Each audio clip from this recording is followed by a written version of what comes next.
Hi, this is my unofficial tutorial for Wereware, a free tool for making games where cute characters walk and talk in blocky 3D environments. You can use the editor and share your games for free in your browser.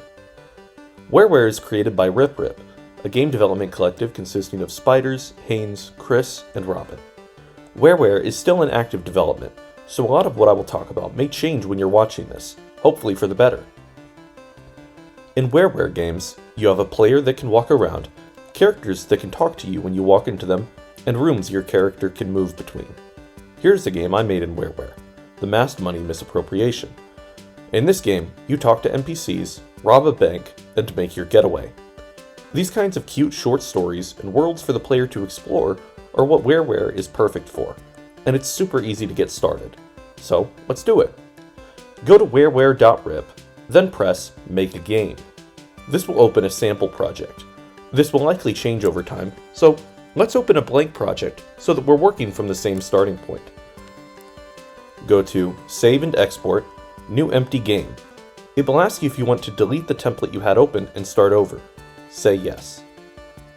Your starter project should have the player character, by default a little dog, on top of a single block of grass.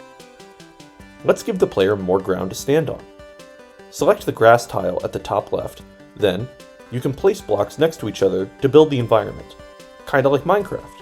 Press left click to place tiles, and right click to delete them. This is Draw on Surface mode. You can also switch to Draw on Layer mode. This will place every block in the layer that you have selected. Think of it like a slice in 3D space. You can move them up or down by pressing these buttons here at the bottom. Hold space, then left click to pan the camera, or hold space then right click to rotate the camera. Once you've placed enough grass, you can press the play button at the top to test your game. You can move your little character around, and when you fall off the edge, you'll return to where you started. You can build a whole world for this little guy out of nothing but grass, but let's add a new tile. Click on the grass block, then press Duplicate. Now, select the eraser and erase every pixel on the tile. Before drawing our new tile, press the Download button and save this empty tile to our Downloads folder. You'll see why soon. Now, draw something else you'd like to see here.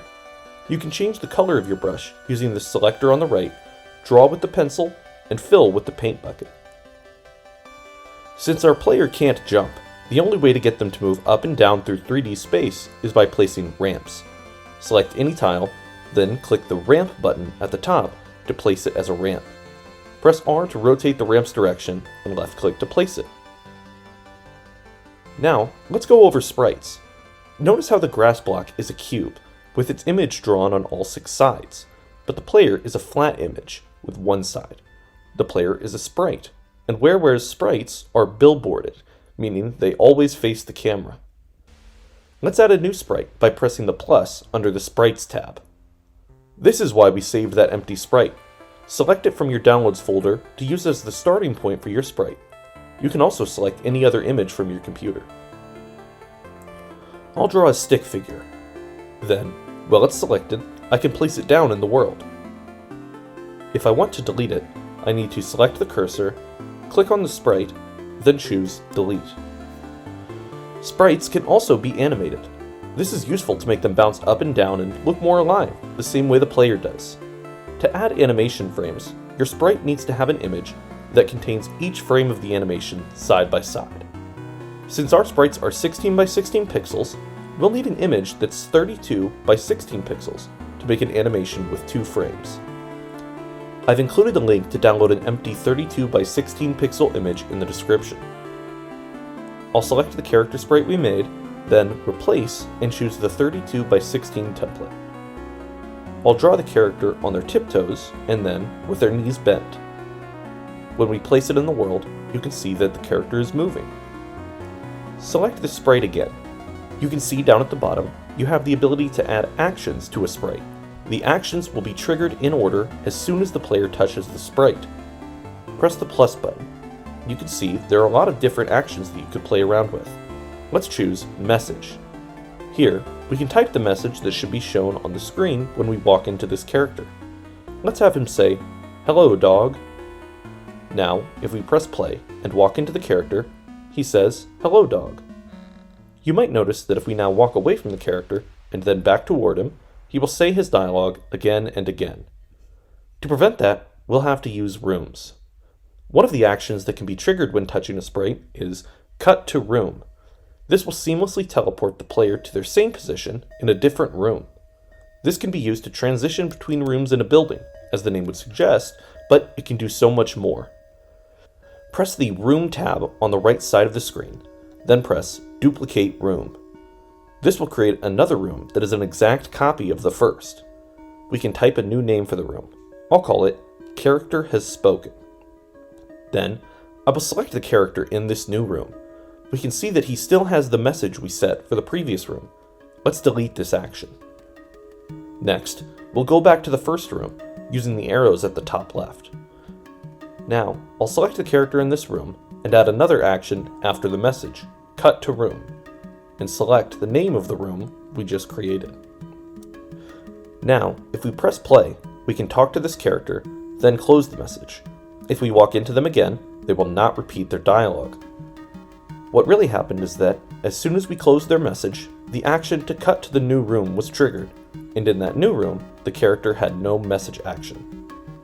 You can use this same technique of creating duplicate rooms with slight differences to create all kinds of interactions. In the Masked Money Misappropriation, you touch this trash can, which causes an action to change the player's appearance and cut to a room where the trash can is tipped over and a banana peel is on the floor. Touching the teller moves you to a room where everyone looks scared, then to one where the teller takes their mask off, then to one where you are holding a bag of money. Creating copies of rooms is how you can make all kinds of interesting scenarios in your game. As you work on your game, you'll want to save your progress frequently. Go to Save and Export, then press Save. This will save your progress in your browser.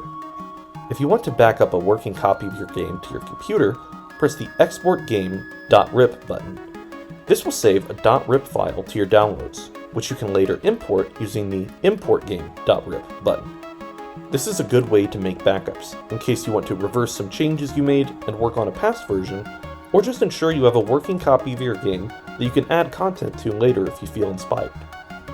When you are ready to share your game with others, enter the game's name, description, and author, then press Build HTML. This will build a .html file.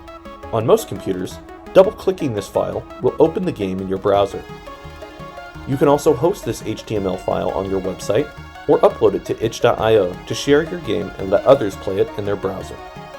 There are other cool things you can do in Wereware, like uploading music and sound effects in the Assets tab, then playing them using sprite actions. You can even use custom CSS to do more crazy visual effects. If you want to know how to do something else in Wereware, let me know in the comments below. If you make something cool, post it on itch.io and put a link in the comments. I'd love to see it. Thank you to the team at Riprip for making Wereware, and I hope you have fun using it. Thanks for watching.